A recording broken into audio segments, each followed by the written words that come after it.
অভাব যায় না, সংসারের মধ্যে ঝামেলা লাগেই থাকে।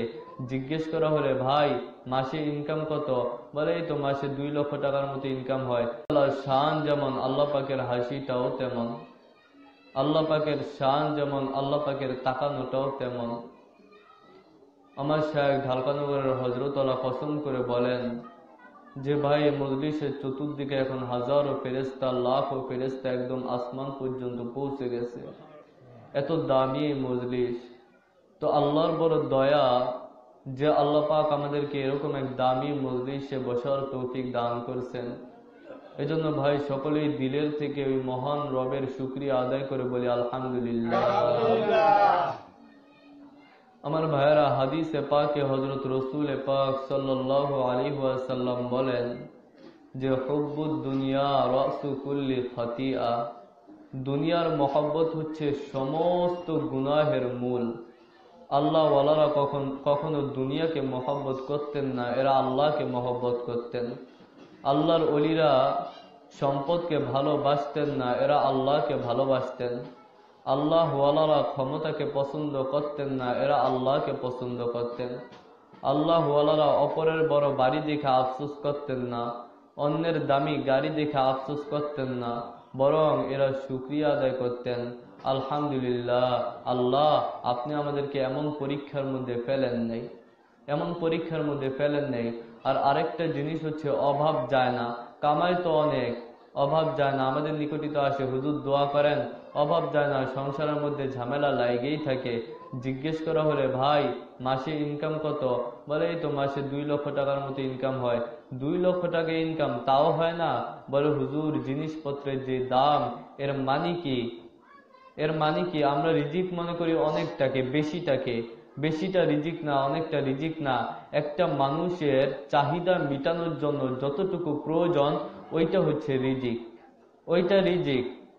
কামায় অনেক, আল্লাহ পাক চাহিদাও বাড়ায় দিচ্ছে। মাসে ইনকাম তার 2 লক্ষ আর চাহিদা 3 লক্ষের, আর 1 লক্ষ লস, পুরো জিন্দিগি আফসোস। আর আল্লাহ ওয়ালাদের চাহিদা আল্লাহ পাক কমায় দিছে। গ্রামের একজন ইমাম সাহেবকে জিজ্ঞেস করবেন হুজুর বেতন কত, বলবে 6000 ধরা, তাও মাসে পুরোটা ক্লিয়ার হয় না। জিজ্ঞেস করবেন হুজুর তাহলে চলেন কিভাবে, বলে আলহামদুলিল্লাহ আল্লাহ পাক অনেক সুখে রাখছে। হুজুরের বউরে জিজ্ঞেস করবেন যে আপনার স্বামী 6000 টাকা বেতন ধরা, তাও মাসে পুরোটা ক্লিয়ার হয় না, কেমনে চলেন? বলে আলহামদুলিল্লাহ থাকায়ও কষ্ট নাই, খাওয়ায়ও কষ্ট নাই, পড়ায়ও কষ্ট নাই, আলহামদুলিল্লাহ আল্লাহ পাক অনেক সুখে রাখছে, অনেক সুখে রাখছে। এর মানে কি? তার ইনকাম কম, আল্লাহ পাক তার চাহিদাও কমায় দিছে। আর আমি আপনি কামাই তো লক্ষ লক্ষ, আল্লাহ পাক চাহিদা বাড়ায় দিছে। বলে এগুলা কিসের ফসল? এগুলো সব হচ্ছে আমার আপনার গুনাহের ফসল, আমার আপনার গুনাহের ফসল। আর এটা হচ্ছে গুনাহ থেকে বাঁচার একটা সহজ উপায়, যে আমাদের গুনাহের কারণে যে বিপদগুলো হয়, এই বিপদগুলোর দিকে দেখা যে আমার এই বিপদ, আমার অমক বিপদ, তমক বিপদ, আমার এইসা বিপদ, এই সব কিছুর মূল হচ্ছে আমি গুনাহ করি। সব কিছুর মূল হচ্ছে আমি গুনাহ করি। ঘরের স্ত্রীর কথা শুনে না, তখন দিলে দিলে চিন্তা করেন আমিও তো আমার রবের কথা শুনি না। সন্তান কথা শুনে না, তখন মনে মনে চিন্তা করেন আমিও তো আমার মালিকের কথা শুনি না। এটা গুনাহ থেকে বাঁচার 1 নাম্বার সহজ উপায়। আর গুনাহ থেকে বাঁচার 2 নাম্বার সহজ উপায় হচ্ছে আল্লাহ পাকের লাজ দিলের মধ্যে লালন করা। আল্লাহ পাকের লাজ, আল্লাহ পাকের লজ্জা। লজ্জা আবার কি জিনিস? আপনি ছোট্ট বাবু, ছোট্ট বাচ্চাদের সামনে গুনাহ করেন না, আপনার লজ্জা লাগে। বন্ধুর সামনে গুনাহ করেন না, আপনার লজ্জা লাগে। ইমামের সামনে গুনাহ করেন না, আপনার লজ্জা লাগে। মুসল্লিদের সামনে গুনাহ করেন না, আপনার লজ্জা লাগে। মানুষের সামনে গুনাহ হয় না, বলে আমার লজ্জা লাগে। ঘরের দরজা জানালা বন্ধ করে তারপরে গুনাহ করেন যাতে মানুষ না দেখে। গভীর রাতে, অন্ধকার রাতে গুনাহ করেন যাতে মানুষ না দেখে। আমার ভাইয়েরা, এই যে ছোট্ট বাচ্চা, এই বাচ্চাকে লজ্জা করে আপনি গুনাহ করলেন না, এর মানে কি আল্লাহ থেকে এই বাচ্চাকে আপনি বেশি ইজ্জত করেন, এই বাচ্চাকে আপনি বেশি ইজ্জত করেন।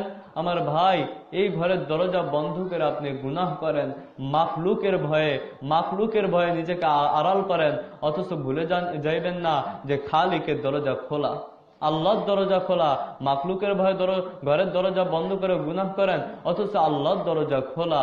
রব্বুল আলামিন বলেন, কি মনে করো লুকায় ঝুঁকায় গুনাহ করো, কেউ দেখে না, চুপি চুপি ভুল করো, কেউ দেখে না, ঘরের দরজা বন্ধ করে তারপরে গুনাহ করো, অন্ধকার রাতে গুনাহ করো, মনে করো কেউ দেখে না। আল্লাহ পাক বলেন, দেখে না মানি আলাম ইয়ালাম বিআন্নাল্লাহ ইয়ারা, সে কি জানে না তার রব তার দিকে তাকায় রয়েছে? সে কি জানে না তার মালিক তার দিকে তাকায় রয়েছে? আল্লাহ রব্বুল ইজ্জাত আমাদের দিকে সরাসরি তাকায় রয়েছে। গাফলতির তাকানো আল্লাহ তাকান নাই। আমরা তো অনেক সময় গাফলতির তাকানো তাকায় থাকি, একদিকে তাকায় রয়েছি, দিলের মধ্যে একটা কিছু ভাবতেছি, সামনে দিয়ে কে আসলো কে গেল কোনো খবরই নাই, কোনো খবরই নাই। আল্লাহ পাক কি এরকম গাফলতির তাকানো তাকায় রয়েছে? না, আল্লাহ বলেন আমি গাফলতির তাকানো তাকাই নাই। রব্বুল আলামিন নবীকে উদ্দেশ্য করে বলতেছেন যে ইন্না রব্বাকা লাবিল মিরসাদ, ইন্না রব্বাকা লাবিল মিরসাদ। মিরসাদ ওই অবস্থাটাকে বলে যে শিকারী যখন শিকার করতে যায়, শিকারী যখন শিকার করতে যায় তখন পা আস্তে আস্তে ফেলে, নিঃশ্বাস ধীরে ধীরে নেয়, যাতে শিকার টের পায় না যায়, হঠাৎ মুখ্যম সময় পেলে তীর ছোড়ে। ওই অবস্থাটাকে বলে মিরসাদ। আল্লাহ রব্বুল ইজ্জাত বলেন, হে নবী, হে নবী, ইন্না রব্বাকা লাবিল মিরসাদ, হে নবী আপনার রব কিন্তু গাফলতির তাকানো তাকান নাই। আপনার রব তো ওত পাইতে রয়েছে, যখন ইচ্ছা বান্দাকে খপ করে ধরতে পারে, যখন ইচ্ছা বান্দাকে খপ করে ধরতে পারে। কি মনে করো লুকায় লুকায় লুকায় গুনাহ করো, কেউ দেখে না, চুপি চুপি গুনাহ করো, কেউ দেখে না, অন্ধকার রাতে গুনাহ করো, কেউ দেখে না। আল্লাহ পাক বলেন, চোখের আড়ালে কোন দিকে তাকায় রইছো আমি আল্লাহ ওইটাও দেখি, আমি আল্লাহ ওইটাও দেখি। দিলে দিলে কি বাজে চিন্তা করো, কি কল্পনা করো, আমি আল্লাহ ওইটাও দেখি এবং জানি, আমি ওইটাও দেখি।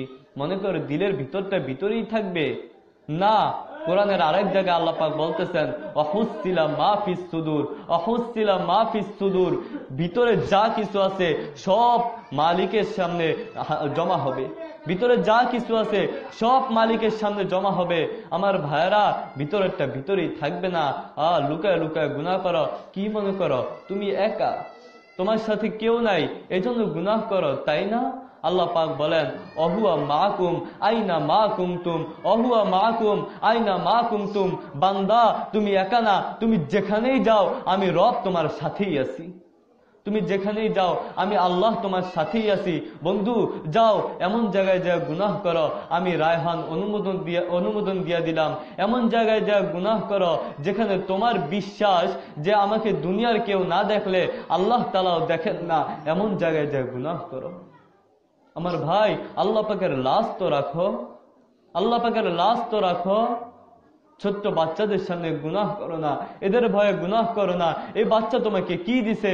মা বাবার ভয়ে গুনাহ করো না, তোমার মা বাবা তোমাকে কি দিছে? ওস্তাদের ভয়ে গুনাহ করো না, ওস্তাদ তোমাকে কি দিছে? আর আল্লাহ পাক তোমাকে কি দিছে? আল্লাহ পাক তোমাকে কি দিছে? রব্বুল আলামিনের লাশ তো রাখো, আল্লাহ পাকের লাশ তো রাখো। যখন বান্দা গুনাহ করে আল্লাহ পাক ঠিক শুধু দেখেনি না, বরং এই কথাগুলো মনে করায় দিয়া তারপরে বান্দাকে ডাকতে থাকে। আমাদের ওরকম দিল নাই যে আমরা আল্লাহ পাকের ডাক শুনবো। আল্লাহ পাক প্রত্যেককেই ডাকতে থাকে। আল্লাহ পাক বলেন যে বান্দা আমি তো করিম রব, আমি তো করিম রব। করিম ওই সত্তাকে বলে যে না চাইতেই দেয়, যে না চাইতেই দেয়। কারিম ওই সত্তাকে বলে। রব্বুল আলামিন বলে, তোমার সুন্দর দুইটা চোখ আমি তোমাকে না চাইতেই দেই নাই, বান্দা তুমি চাও নাই, তারপরে তোমাকে আমি সুন্দর দুইটা চোখ দিছি, চোখের উপরে ভুরু লাগাই দিছি, তুমি চাও নাই, না চাইতেই আমি তোমাকে দিছি। তোমাকে দুইটা কান দিছি, না চাইতেই দিছি। তোমার দুইটা হাত আমি না চাইতেই দিছি। এত সুন্দর চেহারাটা আমি না চাইতেই দিছি। শ্রেষ্ঠ এক নবী আমি তোমাকে না চাইতেই দিছি। এমন এক নবী আমি তোমাকে দিছি, বান্দা তুমি আমার কাছে চাও নাই, আমি তোমাকে দিছি, আমি তোমাকে দিছি। তোমার আমার কোন নেতা কোন, তোমার আমার কোন নেতা, তোমার আমার কোন মালিক এরকম আছে যে তোমার আমার জন্য কয়দিন জেল খাটছে, তোমার আমার জন্য কয়দিন না খাইছিল, তোমার মালিক তোমার জন্য কয়দিন নিজের শরীরকে ক্ষত বিক্ষত করছে, তোমার মালিক কয়দিন তোমার জন্য নিজের দাঁতকে শহীদ করছে, তোমার মালিক কয়দিন তোমার জন্য অপেক্ষায় ছিল। আর আল্লাহ পাক এমন এক নিয়ামত দিছে, এমন এক নবী দান করছে। আমার ভাইরা, যেই নবী দিন দিনের পর দিন তোমার আমার জন্য জেল খাটছে, যেই নবী দিনের পর দিন তোমার আমার জন্য না খায়া ছিল, তোমার আমার জন্য না খায়া ছিল, যেই নবী তোমার আমার জন্য নিজের শরীরকে রক্তাক্ত করছে, যেই নবী তোমার আমার জন্য নিজের দাঁতকে শহীদ করছে, যেই নবী তোমার আমার জন্য এখনো অপেক্ষা করতেছে যে কখন তুমি যাইবা আর মালিকের কাছ থেকে তোমাকে ছাড়ায়া নিয়া তারপর জান্নাতে চলে যাবে। সুবহানাল্লাহ। যেই নবী এখনো পর্যন্ত তোমার আমার জন্য অপেক্ষা করতেছে। আমার ভাইরা, আল্লাহ পাক এমন এক নিয়ামত দান করছে। আরে আল্লাহ পাকের লাশ তো রাখো, আল্লাহ পাকের লাশ তো রাখো। আল্লাহ পাক বলেন, বান্দা তোমার এত সুন্দর চেহারা আমি দান করছি, তুমি আমার কাছে চাও নাই, তুমি চাও নাই, আমি তো কারিম রব, তোমাকে এমন একটা চেহারা দান করছি, কোনোদিন আমার কাছে চাও নাই। শ্রেষ্ঠ চেহারা, তোমার চেহারার মতো চেহারা সুন্দর করে আমি আর কাউকে দেয় নাই। এত সুন্দর চেহারা আমি তোমাকে দান করছি, এত সুন্দর দুইটা চোখ আমি তোমাকে দান করছি, তুমি আমার কাছ থেকে চাও নাই। এত সুন্দর কান আমি দান করছি, তুমি আমার কাছ থেকে চাও নাই, চাও নাই। ভুলে গেছো আজকে সেগুলা। চোখ দ্বারা যখন গুনাহ হয় আমার ভাইরা, তখন মনে করবেন যে ওই মুহূর্তে, ঠিক ওই মুহূর্তে আল্লাহ তাআলা বলতেছেন যে চোখ দ্বারা তুমি তাকায় আসো, চোখ দ্বারা ওই সিনেমার নায়ক নায়িকাদের দিকে তাকায় আসো, এই নায়ক নায়িকা তোমাকে চোখ দেয় নাই, আমি কারিম রব তোমাকে না চাইতেই সুন্দর দুইটা চোখ দিছি। কান দ্বারা যখন গুনাহ হয় তখন দিলে দিলে চিন্তা করবেন যে তখন ওই মুহূর্তে আল্লাহ তাআলা আমাকে ডাক দিয়া বলতেছে, এরে জালেম, ওই গায়ক গায়িকা তোকে কান দেয় নাই, আমি কারিম রব তোমাকে না চাইতে কান দান করছি, কারিম রব তোমাকে না চাইতেই তো কান দান করছি। আমার ভাইরা, রব্বুল আলামিন তোমাকে আমাকে খাওয়াইতেছে, আল্লাহটা খায়া তারপর আল্লাহর নাফরমানি করতেছ, আল্লাহটা খায়া আল্লাহর নাফরমানি করে। বলে না হুজুর, কই আল্লাহ পাক আমাকে খাওয়ায়, আমার বাবা আমাকে ইনকাম করে খাওয়াইতেছে, আমার স্বামী আমাকে ইনকাম করে খাওয়াইতেছে, আমার বড় ভাই আমাকে ইনকাম করে খাওয়ায়। বন্ধু, তোমার স্বামী যে তোমাকে ইনকাম করে খাওয়ায়, তোমার ভাই তোমাকে ইনকাম করে খাওয়ায়, তোমার বাবা তোমাকে ইনকাম করে খাওয়ায়, এদেরকে ইনকাম করার, রুজি করার শক্তি কে দিছে? আল্লাহ পাক দিছে। আল্লাহ পাক কি পারতো না তোমার স্বামীকে হাসপাতালে শোয়া রাখতে?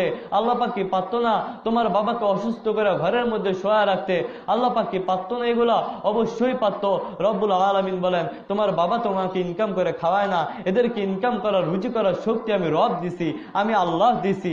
আরে বান্দা, তুমি কি ভুলে গেছো যখন তুমি তোমার মায়ের পেটে ছিলা তখন তোমাকে কে খাওয়াইছে? যখন তুমি ছোট্ট ছিলা তখন আমি আল্লাহ তোমাকে খাওয়াইছি, ভুলে গেছো? দুনিয়ার মাছ গোস্ত তো তুমি কিছুই খাইতে পারতা না, আমি আল্লাহই তো তোমাকে খাওয়াইছি। যখন তুমি ছোট্ট ছিলে, দাঁত ছিল না মুখে, তখন আমি রিজিক দিছি তোমার মায়ের বুকে, তোমার মায়ের স্থলে। এরকম আমি দুধের ব্যবস্থা করে দিছি, যেটা বেশি ঠান্ডা না যে তোমার খাইতে কষ্ট হবে, বেশি গরমও না যাতে তোমার মুখ পুড়ে যাবে। এরকম সুস্বাদু খাবারের ব্যবস্থা কে ব্যবস্থা করছে বলো বান্দা? আমি আল্লাহ ব্যবস্থা করছি, আল্লাহ ব্যবস্থা করছি। কি মনে করো তুমি ফসল করো আর খাবার খাও, নিজে নিজে ফসল বপন করো আর খাবার খাও?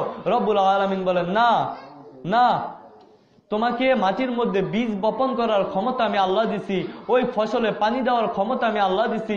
বান্দা, ওই লাউয়ের বীজ থেকে একটা লাউয়ের গাছ বের করার ক্ষমতা আমি তোমাকে দেই নাই, লাউয়ের গাছ থেকে একটা লাউ বের করার ক্ষমতা আমি আল্লাহ তোমাকে দেই নাই। এগুলো সব আমি আল্লাহ করতেছি। আমার ভাইরা দেখেন, এই মাটিকে আল্লাহ পাক কত ক্ষমতা দিছে। প্রতিদিন এই মাটিতে লক্ষ লক্ষ মানুষ খেয়া ফেলাইতেছে। এই যে মানুষগুলো দাফন করা হয়, এই মানুষগুলোকে মাটি কাটলে মানুষ পাওয়া যায় না, মাটিতে মানুষগুলা খায়া ফেলাইতেছে। শক্ত দাঁত, এই যে বৃদ্ধ মানুষের শক্ত দাঁত, এগুলা পাটার মধ্যে রাইকা হাতুর দিয়ে বাড়ি দিয়ে দেখেন দৌড় দিব, এত শক্ত এই দাঁতগুলা মাটিতে খায়া ফেলাইতেছে। মহিলাদের চুলের গোছা, মাটি কাইটা কোনোদিন কেউ চুলের গোছা পায় নাই, এই চুলগুলা মাটিতে খায়া ফেলাইতেছে। এই যে রড, লোহা, এই লোহা মাটিতে খায়া ফেলাইতেছে, লোহা মাটিতে খায়া ফেলাইতেছে। ঘরে কেলান দেয়, কেন দেয়? কাঠ মাটিতে খায়া ফেলায়। আমার ভাই, এই শক্ত কাঠ মাটিতে খায়া ফেলায়, এই মাটি থেকে পারে না সামান্য একটা লাউয়ের বীজ খাইতে? অবশ্যই পারে। এই মাটি থেকে পারে না সামান্য একটা শশার বীজ খাইতে? অবশ্যই পারে। কিন্তু কে খাইতে দেয় না? আল্লাহ খাইতে দেয় না, আল্লাহ খাইতে দেয় না। পালতা হয় বীজ কু মিट्टी के तारीख में कुन, पालता है बीच को मिट्टी की तारीख में कुन, अरे कोने दरियाए के मौजू से उठाता है साहब, पालता है बीच को मिट्टी के तारीख में कुन, अरे कोने दरियाए के मौजू से उठाता है साहब। रब्बुल आलमीन বলেন, বান্দা, खेती কি তোমরা করো? না, खेती আমি আল্লাহ করি তোমাদের জন্য। খেতে তো আমি আল্লাহ করি তোমাদের জন্য। আমার ভাইরা, এজন্য গুনাহমুক্ত জীবন গড়া চাই। একদিন তো কবরে যাইতেই হবে না, একদিন তো সকলকে মরতেই হবে না। দুচি জাদো মীরা কাশজোরে জোর, দুচি জাদো মীরা কাশজোরে জোর, একে আবেদানা দিগর খাকে গোর। দুইটা জিনিস সবসময় মানুষকে ডাকতেই থাকে, একটা হচ্ছে রিজিক, আরেকটা হচ্ছে কবর। আমার ভাই, একদিন তো কবরে যাইতেই হবে। এই জিন্দিগি, এই দুনিয়াটা না একটা স্বপ্নের মতো, এই জিন্দিগি একটা স্বপ্নের মতো। মানুষ রাত্রের বেলা ঘুমায়, কত কিছু স্বপ্ন দেখে, কত কিছু স্বপ্ন দেখে। সে বড় বাড়ির মালিক হয়ে গেছে, বড় গাড়ির মালিক হয়ে গেছে। দামি গাড়ি নিয়ে বাড়ির মধ্যে ঢুকতেছে, দামি পালঙ্কে বসে সুস্বাদু খাবার খাইতেছে। কত স্বপ্ন, চোখ খোলার সাথে সাথে সব স্বপ্ন ভাঙা চুরমার হয়ে যায়। সকালবেলা রিক্সা নিয়ে পান্তা বাতার পিএস খেয়া রিক্সা নিয়ে বের হতে হয়। চোখ খোলার সাথে সাথে সব বাড়ি, বড় বাড়ি, দামি গাড়ি সব ধুলে সাথ হয়ে গেছে। এই জিন্দিগি একটা স্বপ্নের মতো। মানুষ দুনিয়ায় বড় বাড়ির মালিক হয়, বড় গাড়ির মালিক হয়, কেউ এমপি হয়, কেউ মন্ত্রী হয়। নিঃশ্বাসটা বন্ধ হয় সাথে সাথে জিন্দিগির সব স্বপ্ন ভাঙা চুরমার হয়ে যাবে, জিন্দিগির সব স্বপ্ন ভাঙা চুরমার হয়ে যাবে। আমার ভাইয়েরা, মানুষ বিদেশে যায় রেডি হয়, ঢাকায় গেলে রেডি হয়, বেড়াইতে গেলে রেডি হয়, একটু বাজারে যাবে তাও রেডি হয়। চিরকালের জন্য, চিরঞ্জীবের জন্য কবরে যাইতে হবে।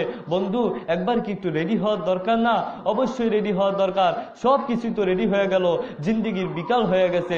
ইন্তেকাল, মৃত্যুর পরে কারো এই যে কাফনের কাপড়ের জন্য 3 দিন পর্যন্ত অপেক্ষা করা লাগে না। ময়রা দেখো, কাফনের কাপড় বাজারে রেডি আছে, কাফনের কাপড় বাজারে রেডি আছে, বাঁশ ঝাড়ে রেডি আছে, কলা পাতা গাছে রেডি আছে। ওরা কোদাল খোঁজার জন্য, ওরা কোদালের জন্য 3-4 দিন অপেক্ষা করা লাগবে না, এইটাও রেডি আছে। মৌতের খাত মসজিদে রেডি আছে, ইমাম সাহেব জানাজা দেওয়ার জন্য রেডি আছে। বন্ধু, তোমার আমার রেডি হওয়ার পালা, তোমার আমার রেডি হওয়ার পালা। জিন্দিগির বিকাল হয়ে গেল, জিন্দিগির বিকাল হয়ে গেছে। একটু রেডি হই, সকলেই রেডি হই। রেডি হয়ে তারপরে মাওলার কবরে যাই, আল্লাহর প্রিয় হইয়া, আল্লাহর ওলি হইয়া তারপরে কবরে যাই। এই দুনিয়া, এই টাকা পয়সা, এগুলো কোনো কাজে আসবে না। আমার ভাই, কাজে তো আসবে নেক আমল। আল্লাহ ওয়ালারা কখনো দুনিয়ার চিন্তা করে না। হযরত ইব্রাহিম ইবনে আদহাম রহমতুল্লাহ আলাইহি টাকার অভাব ছিল না, ক্ষমতার অভাব ছিল না, সম্পদের অভাব ছিল না।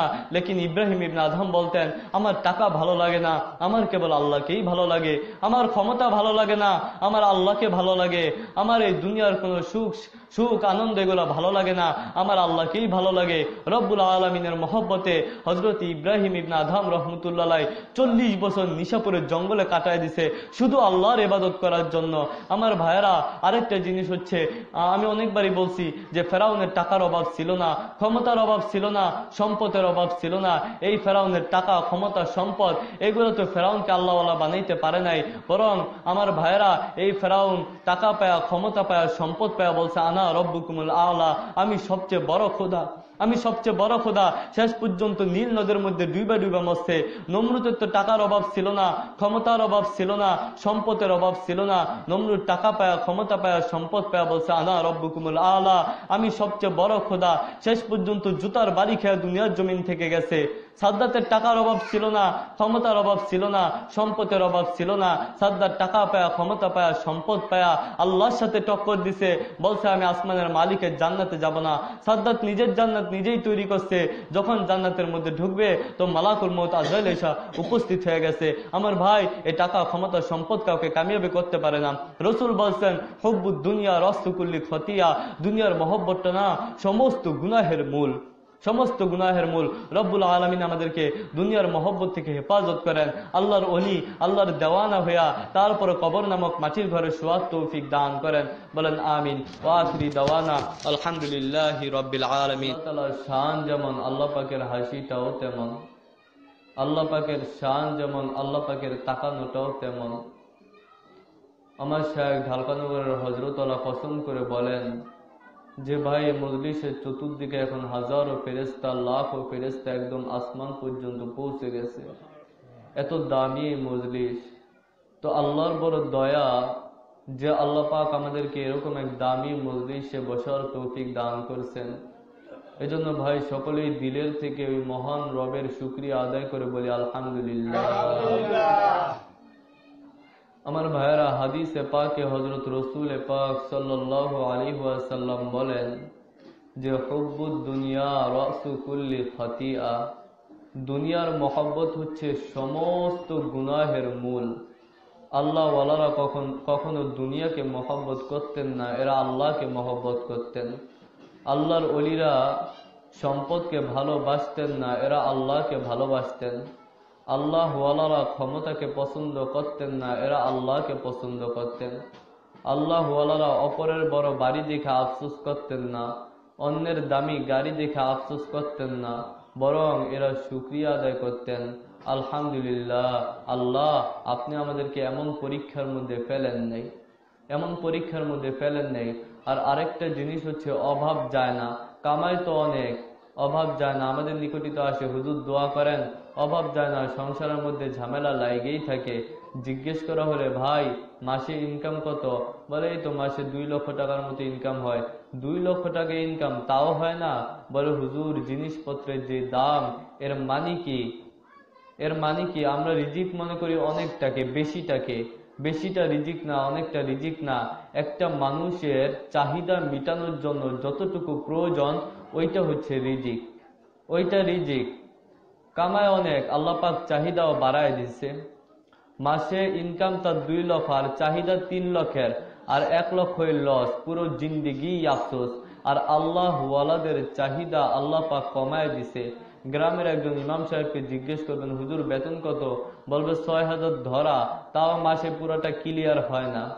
জিজ্ঞেস করবেন, হুজুর তাহলে চলেন কিভাবে? বলে আলহামদুলিল্লাহ, আল্লাহ পাক অনেক সুখে রাখছে। হুজুরের বউরে জিজ্ঞেস করবেন যে আপনার স্বামী 6000 টাকা বেতন ধরা, তাও মাসে পুরোটা ক্লিয়ার হয় না, কেমনে চলেন? বলে আলহামদুলিল্লাহ।